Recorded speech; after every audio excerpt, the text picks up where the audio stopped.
Hello दोस्तों, मैं इंद्रेश अपने YouTube channel Indresh GS classes में आप सभी का स्वागत करता हूं। तो दोस्तों, आज हम लोगों की हिंदी का जो प्रैक्टिस सेट क्या होने जा रहा है, स्टार्ट होने जा रहा है। तो वीडियो को क्या करिए, शेयर कर दीजिए, चैनल को सब्सक्राइब कर लीजिए। जो हमारा यूपी टेट, सी टेट और अदर एग्ज़ाम जितने भी होते हैं, जहाँ जहाँ हिंदी आती है, सभी के लिए क्या है, इंपॉर्टेंट है। ठीक है, बिहार की जो आने वाली है उसके लिए भी क्या है, इंपॉर्टेंट है। ठीक, चलिए चलते हैं, आज का पहला क्वेश्चन देखते हैं। आप लोग वीडियो को शेयर कर, जितने लोग जुड़े हुए हैं सभी लोग शेयर कर दीजिए। ठीक है, चलिए स्टार्ट करते हैं। ठीक, पहला हम लोग सामने एक काव्यांश है, उसको हम लोग पढ़ के क्या करना, आंसर देना। साकार दिव्य गौरव विराट, पौरुष के पुंज भूत ज्वाला, मेरी जननी के हिम किरीट, मेरे भारत के दिव्य भाल। ठीक है, मेरे भारत के जो दिव्य भाल। ठीक, आगे देखिए क्या लिखा है, क्या लिखा है, मेरा नरपति मेरा विशाल, युग युग अजय निर्बद्ध मुक्त, युग युग गर्व उन्नत नित महान, निस्सीम व्योम में तान रहे हैं, युग से किया किस महिमा का वितान। ठीक है, तो अब इसको हमें आंसर देना है। कैसी अखंड यह चिर समाधि, यतिवर कैसा यह अमर धान, तू महाशून्य में खोज रहा है किस जटिल समस्या का निदान, उलझन का कैसा विषम जाल, मेरे नगपति मेरे विशाल। ठीक है, मेरे नगपति मेरे विशाल। नगपति का विग्रह का क्या है, नगपति का देखिए क्वेश्चन पूछने लगा जो, तो नगपति, अब इसमें क्या देखना, नगपति का आपको विग्रह करना है, तो कैसे करेंगे बताइए। नागो मतलब पर्वतों का पति, अर्थात क्या होगा, कर्मधारय। नगो मतलब पर्वतों का पति अर्थात पुरुष, नगों का पति है जो ऐसा मतलब बहुब्रीही, रत्नों मतलब नगों का पति अर्थात तत्पुरुष। बताइए 31 का, तो 31 का क्या आ जाएगा, नगों का पति। ठीक है, नगों का पति अर्थात तत्पुरुष। इसमें कौन, संबंध तत्पुरुष है। ठीक है, क्या है, संबंध तत्पुरुष है। ठीक, चलिए आगे चलते हैं, तो इसका ए पार्ट बिल्कुल सत्य हो जाएगा। आ जाइए नेक्स्ट चलते हैं, अगला क्वेश्चन आप लोग बताएंगे। क्वेश्चन नंबर कौन सा, क्वेश्चन नंबर आप लोग बताएंगे, बताते रहिए फटाफट। ठीक है, क्वेश्चन नंबर 32 बता दीजिए। क्या करा, किस पंक्ति में कहा गया है कि हिमालय शक्ति की ज्वाला का ढेर है। किस पंक्ति में कहा गया है कि हिमालय शक्ति का, पुरुष में पुंज मूत ज्वाला जिसमें कहा गया है, उसी में क्या गया है, कहा गया है। ठीक है, पुरुष के पुंज भूत ज्वाला जो है, पुरुष के पुंज, उसी में कहा गया हिमालय शक्ति की क्या, ज्वाला का ढेर है। ठीक है, ज्वाला का ढेर है, ज्वाला की बात कही गई है ना, इसी में। नेक्स्ट अगला क्वेश्चन, एक गद्यांश है, गद्यांश तो आप लोग कर ही ले जाएंगे। ठीक है, इतना करा दिया हूँ गद्यांश कि एक भी गद्यांश आपके गलत नहीं होंगे, चाहे गद्यांश हो गए चाहे काव्यांश हो गए। ठीक है, चलिए बताते रहिए फटाफट। आज शिक्षा के क्षेत्र में अध्यापक की भूमिका है, किस रूप में है बताइए, तो किस रूप में है, प्रशासक के रूप में, पथ प्रदर्शक के रूप में, उपयोगी नागरिक के रूप में, विषय विशेषज्ञ के रूप में, तो पथ प्रदर्शक के रूप में है। ठीक है, एक शिक्षक की जो भूमिका होती है वह हमेशा एक पथ प्रदर्शक के रूप में, हम आपको एक मार्ग ही दिखा सकते हैं, इसी रूप में हमारी क्या होती है, भूमिका होती है। बाकी जितने भी कार्य होंगे उसको आपको स्वयं करना होगा। ठीक है, चलिए आगे चलते हैं। नेक्स्ट अगला क्वेश्चन, क्वेश्चन नंबर कौन सा, क्वेश्चन नंबर आ गया आपका 34। कक्षा से बाहर स्थित किसी स्थान को योजनाबद्ध निरीक्षण कहलाता है। योजनाबद्ध निरीक्षण क्या कहलाता है, पर्यटन कहलाता है, भ्रमण कहलाता है, शैक्षिक भ्रमण कहलाता है, या काल्पनिक भ्रमण कहलाता है। तो क्या कहलाता है, 34 का बताइए, तो यह कहलाता है शैक्षिक।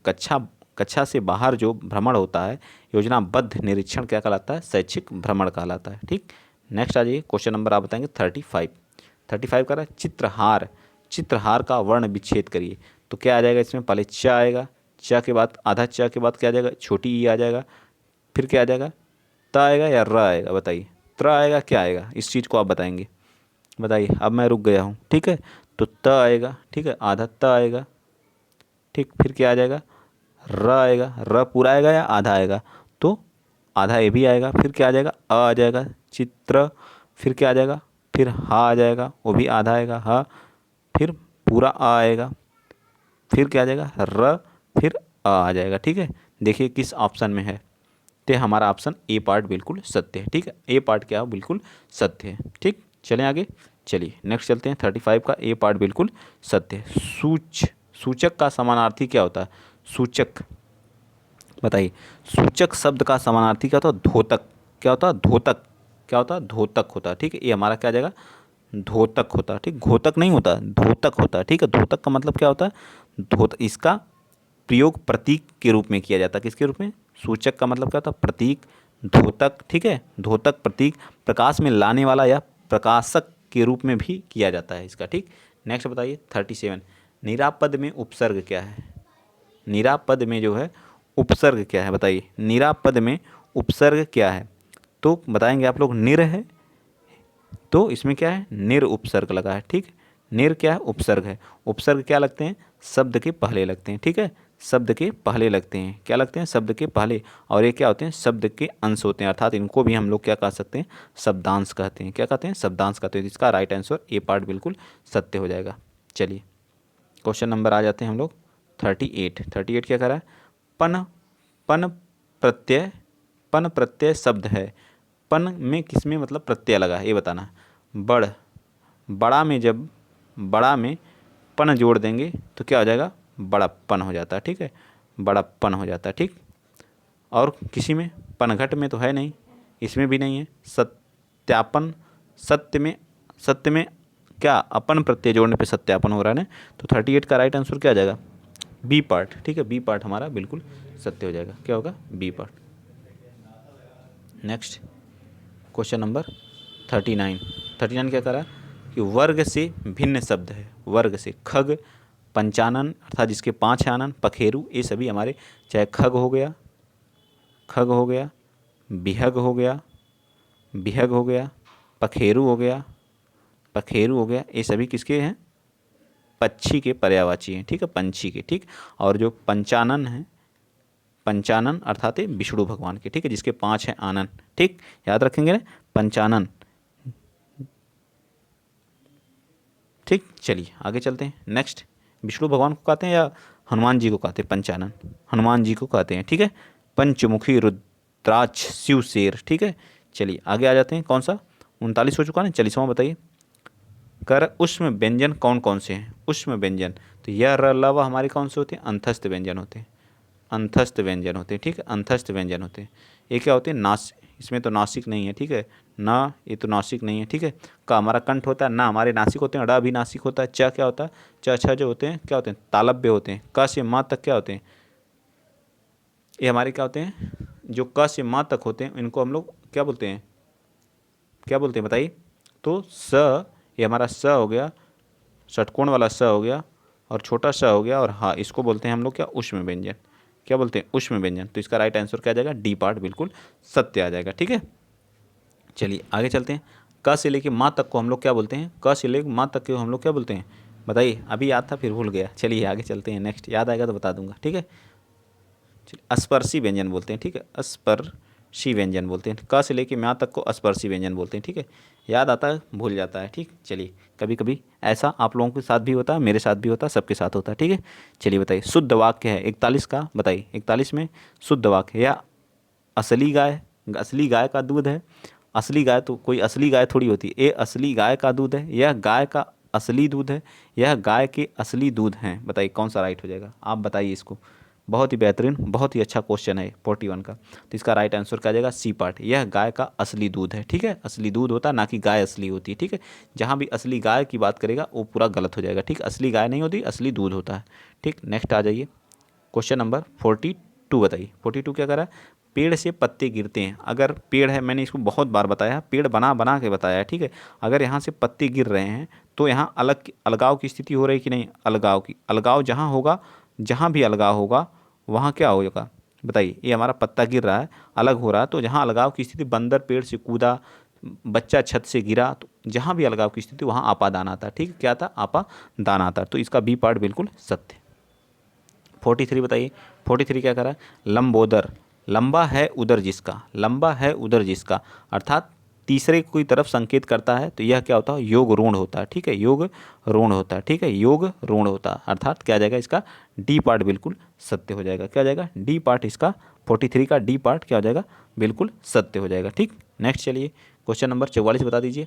समुद्र की आग को क्या कहा जाता है, समुद्र में लगने वाली आग को क्या कहा जाता है, समुद्र में लगने वाली आग को क्या बोलते हैं, बड़वा नल बोलते हैं। क्या बोलते हैं, बड़वा नल बोलते हैं, ठीक है, बड़वा नल बोलते हैं, ठीक है, बड़वा नल बोलते हैं, ठीक है। चलिए आगे चलें, आगे चलते हैं।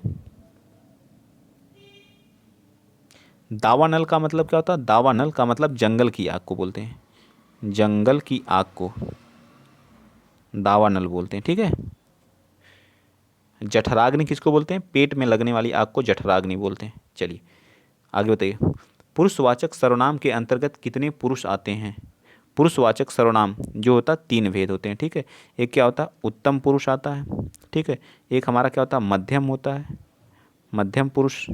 और एक क्या होता है? अन्य पुरुष, ठीक। क्या होता है? अन्य पुरुष, ठीक। इसके अंतर्गत मैं, हम, हमारा, हमारे, ये सब आता है। मध्यम में क्या आता है? तुम, आप, तुम्हारा, तुम्हारा, तुम्हारे, ये सब आता है, ठीक है। यह, वे, वह, वे, ये सभी, वे सभी, ये सभी हमारे आते हैं। तो इसका राइट आंसर क्या जाएगा? थर्ड हमारा क्या जाएगा? बिल्कुल 3 होते हैं। इसके कितने भेद होते हैं? 3। तो इसका राइट आंसर क्या जाएगा? C part. चलिए आगे चलते हैं। नेक्स्ट मैंने यहाँ पूरा डिटेल से बता दिया। चलिए, प्रयोग की दृष्टि से शब्द कितने प्रकार के होते हैं? प्रयोग के दृष्टि से शब्द के कितने भेद होते हैं या कितने प्रकार के होते हैं? प्रयोग की दृष्टि से बताना 46 का। तो प्रयोग की दृष्टि से शब्द क्या कितने होते हैं? 2 भेद होते हैं, ठीक। कौन कौन से होते हैं? एक क्या होता है? विकारी होता है, ठीक। एक क्या होता है? विकारी होता, और एक दूसरा क्या होता है? अविकारी होता है। अविकारी होता है, जिसमें विकार होते हैं उन्हें क्या बोलते हैं? विकारी बोलते हैं। जैसे संज्ञा हो गई हमारी, संज्ञा, सर्वनाम, ये सभी हमारे क्या विकारी शब्द हैं। संज्ञा, सर्वनाम, विशेषण, विशेषण, विशेषण, क्रिया, क्रिया, इसके अंतर्गत कौन आता है? अव्यय आता है, पूरा अव्यय, जिसमें विकार नहीं होते, पूरा अव्यय आता है, या इसी को बोलते हैं क्रिया विशेषण। क्या आता है? क्रिया विशेषण, ठीक है। क्रिया विशेषण, ठीक। आई होप, मैं आशा करता हूँ सारी चीज़ें आपके समझ में आई होंगी, ठीक है। विकारी प्रयोग के आधार पर शब्द 2 प्रकार के होते हैं। विकारी होता है, एक अविकारी होता है। विकारी के अंतर्गत कौन? संज्ञा, सर्वनाम, विशेषण, क्रिया। और अविकारी में अव्यय आते हैं, जिसे बोलते हैं क्रिया विशेषण। तो इसका राइट आंसर क्या आ जाएगा? ए पार्ट बिल्कुल सत्य हो जाएगा, ठीक है। समझ में आया? चलिए आगे चलते हैं। नेक्स्ट अगला पॉइंट बताएंगे आप लोग, क्वेश्चन नंबर 47। कोस कोस पर पानी बदले 4 कोस पर बानी में किस परिवर्तन का उल्लेख है? बताइए। कोस कोस पर पानी बदले 4 कोस पर बानी, प्रांत और नदी का, नदी और संगीत का, समुद्र और पर्वत का, पानी, स्वाद और बोली शब्दों का। तो बताइए, पानी का स्वाद क्या? कुछ कहीं जाएंगे तो आप बदल जाता है, ठीक। कोस कोस पर पानी बदले, और कोस कोस पर बानी, बानी का मतलब क्या होता है? बोली, ठीक है। तो हमारा राइट आंसर क्या आ जाएगा? कहीं आप जाएंगे, आप हरियाणा चले जाएंगे तो आपके जो पानी होगा उसमें नमक खारापन आता है जो पीने पे, ठीक है। और वहाँ की भाषा भी क्या होती है? बदल जाती है। आप उत्तर प्रदेश में यहीं पे देख लिए, अलग अलग जगह, जैसे आप मिडिल अयोध्या साइड जाएंगे तो यहाँ अवधी बोली जाएगी। पूर्वांचल में जाएंगे तो क्या बोला जाता है? भोजपुरी बोला जाता है, ठीक। तो इसी बात को कहा गया है, ठीक। राइट आंसर क्या आ जाएगा? D part. क्वेश्चन नंबर 48 बताइए। क्वेश्चन नंबर 48 क्या करा? सही क्रम क्या है? सही क्रम क्या है, इसको बताना है।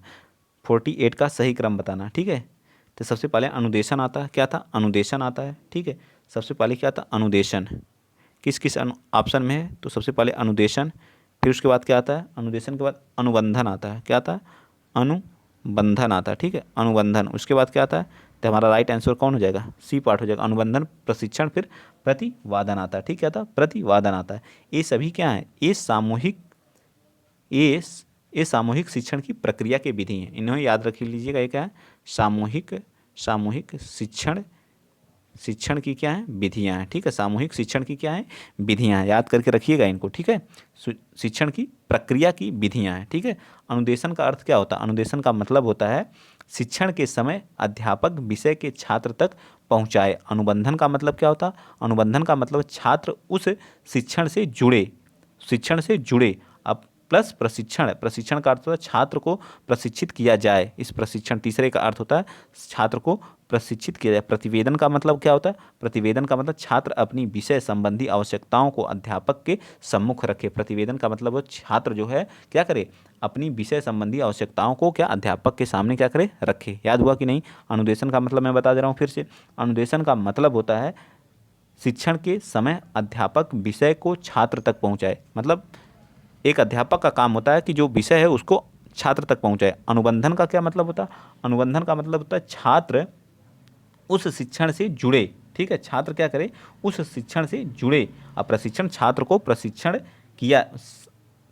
प्रशिक्षित किया जाए। अब प्रतिवेदन का मतलब होता है छात्र अपनी विषय संबंधी आवश्यकताओं को अध्यापक तक पहुंचाए। तो समझ में आ गया होगा। चलिए आगे चलते हैं। क्वेश्चन नंबर आप बताएंगे 49।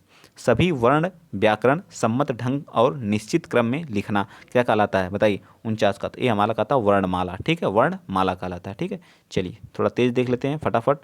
चलिए, ज्ञा ज्ञा में मिलन है, मतलब ज्ञा कैसे बनता है, तो ज और इया से मिलकर हमारा क्या बनता है, ज्ञा बनता है। तो इसका राइट आंसर क्या आ जाएगा, डी पार्ट। ठीक है, डी पार्ट बनता है। छ किससे बनता है, छतरी वाला, इसको बता दीजिए आप लोग, ये भी संयुक्त है। क और स से, षटकोण वाले स से बनता है। ठीक, क और षटकोण वाले स प्लस अ से बनता है। ठीक है, ये भी याद रखिएगा। और कौन सा होता है, एक त्र किससे होता है, त्र, त्र को याद रखेंगे, त प्लस र प्लस आ मिलकर क्या बनता है, त्र बनता है। फिर ज्ञा किससे बनता है, ज्ञा तो मैंने बता ही दिया, ज प्लस इया प्लस आ तो लगा ही रहता है सबके साथ। ठीक है, फिर क्या बनता है, स्र हमारा बचता है। ठीक है, स्र, स्र किससे बनता है, तो स सलजम वाला स, र प्लस आ से मिलके बनता है सलजम वाला स। ठीक है, याद रहेगा ना। आप इसका शार्ट स्क्रीन ले लीजिएगा या फिर जो आप लोग नोट कर लीजिएगा। ठीक है, चलिए आगे चलते हैं। नेक्स्ट क्वेश्चन नंबर आप 51 बताएंगे। राम ने रावण को बाण से मारा में रावण शब्द बलाघात होने का अर्थ क्या है, 51 का। तो क्या है, राम ने ही मारा और ने नहीं। ठीक है, रावण को ही मारा, किसी और को नहीं, बिल्कुल सत्य है। ठीक है, बी पार्ट हमारा क्या आ जाएगा, बिल्कुल सत्य बात है। ठीक, चलिए आगे। संकर शब्द कौन से होते हैं, जो गजानन, गज, गज के समान जिसके हैं आनंद, ये तो योग ऋण हो गया, ये तो होगा नहीं। ठीक है, सर्वनाम भी नहीं होगा, शंकर भी नहीं होगा, अर्थात लाठी, लाठी प्लस चार्ज मिलके क्या बना है, लाठी, अब प्लस चार्ज मिलके बना है लाठी चार्ज, अर्थात ये क्या संकर शब्द है। तो राइट आंसर हमारा क्या आ जाएगा, सी पार्ट बिल्कुल क्या हो जाएगा, सत्य हो जाएगा 52 का। नेक्स्ट चलते हैं क्वेश्चन नंबर 53। शुद्ध एवं मानक रूप कौन सा है, शुद्ध एवं मानक रूप कौन सा है, चिन्ह कैसे लिखा जाएगा, शुद्ध तो कैसे लिखा जाएगा बताइए। तो इसका राइट आंसर क्या आ जाएगा, सी पार्ट। चिन्ह सी पार्ट होगा, जी नहीं, ये होगा हमारा सी, ए पार्ट बिल्कुल सत्य होगा। चिन्ह ऐसे लिखा जाता है, याद रखिएगा आप लोग। ठीक है, चिन्ह ऐसे लिखा जाता है। ठीक है, ये हमारा सही है। नेक्स्ट चलिए, शुद्ध लेखन के प्रथम सोपान को क्या कहा जाता है, शुद्ध लेखन के प्रथम सोपान को क्या कहा जाता है 54। तो क्या कहा जाता है, शुद्ध पठन, शुद्ध पठन, शुद्ध पठन हमारा क्या लगता है, शुद्ध लेखन का प्रथम सोपान शुद्ध उच्चारण है। क्योंकि यदि आपको उच्चारण शुद्ध नहीं होगा तो क्या करेंगे आप, लिख पाएंगे, बिल्कुल नहीं होगा। ठीक, चलिए आगे चलते हैं। कठोर के लिए समानार्थक शब्द है, कठोर, कठोर के समानार्थी पौरुष, परुष, परुषी, परुषत्व, बताइए कठोर के लिए क्या आ जाएगा, इसका सी परुष होगा। ठीक, कठोर का मतलब परुष होता है, इसका समानार्थी। जंगम का विलोम क्या हो जाएगा, जंगम, जंगम का विलोम क्या हो जाएगा, जंगम का विलोम क्या हो जाएगा, अस्थावर हो जाएगा। क्या हो जाएगा, जंगम का मतलब अस्थावर हो जाएगा। ठीक है, चलिए नेक्स्ट चलते हैं। क्वेश्चन नंबर अगला 57, थोड़ा इधर तेजी से हम लोग किए हैं। ठीक, शुद्ध शब्द रूप है, बताइए कौन सा शुद्ध, स्रोत कैसे लिखा जाएगा, स्रोत का शुद्ध शब्द बताएंगे। स्रोत तो हमारा क्या आ जाएगा, बिल्कुल सी पार्ट हमारा क्या आ जाएगा, स्रोत ऐसे लिखा जाता है। ठीक है, ये सब आसान आसान है, इसको तो 1 मिनट में आप लोग कर सकते हैं।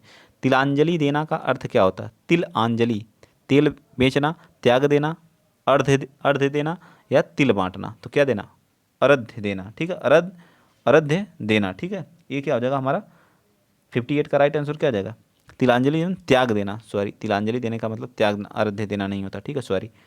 ठीक, तिलांजलि देने का मतलब क्या होता है, त्याग देना या परित्याग कर देना। ठीक है, सॉरी उसके लिए। चलिए बताइए 59 का, भाषा से तात्पर्य है, भाषा से तात्पर्य है, भाषा से तात्पर्य भाषण देना, बोलना, सिखाना या ध्वन्यात्मक शब्दों द्वारा विचार प्रकट करना या इनमें से कोई। भाषा से तात्पर्य है तो क्या हो जाएगा, ध्वन्यात्मक शब्दों द्वारा विचार प्रकट करना इसका मतलब होता है। ठीक, आगे आ जाइए, लास्ट क्वेश्चन आज का। निज निज भाषा उन्नति है, सब उन्नति के मूल, बिन निज भाषा ज्ञान के मिटत नहीं एक सूल। से भाव प्रकट होता है, मतलब क्या भाव प्रकट होता है 60 में से, इससे भाव हमारी मातृभाषा का भाव क्या होता है, प्रकट होता है। ठीक, तो हम लोगों ने आज कितने क्वेश्चन किए हिंदी के, तो 60 क्वेश्चन किए। कितने क्वेश्चन किए, सॉरी 30 क्वेश्चन किए। आप बताएंगे आपके कितने सही हुए, कमेंट लास्ट में ऑफलाइन जरूर करके जाया करिए, कितने सही हुए कितने गलत हुए। और आप एक मोटिवेशनल अगर आप कमेंट करते हैं अच्छा सा, तो मुझे भी अच्छा फील होता है कि हाँ मेरे बच्चे पढ़ रहे हैं और मैं जो पढ़ा रहा हूँ एक पॉजिटिव वे में पढ़ा रहा हूँ और उनसे मेरे पढ़ाने से कुछ लोगों को फ़ायदा हो रहा है। ठीक है, इसलिए मैं बोलता हूँ कि ऑफलाइन कमेंट जरूर किया करिए, मैं कमेंट को रीड भी करता हूँ। ठीक है, तो आप लोग ज़रूर कमेंट किया करिए। तो आज के लिए इतना ही, जय हिंद, जय भारत।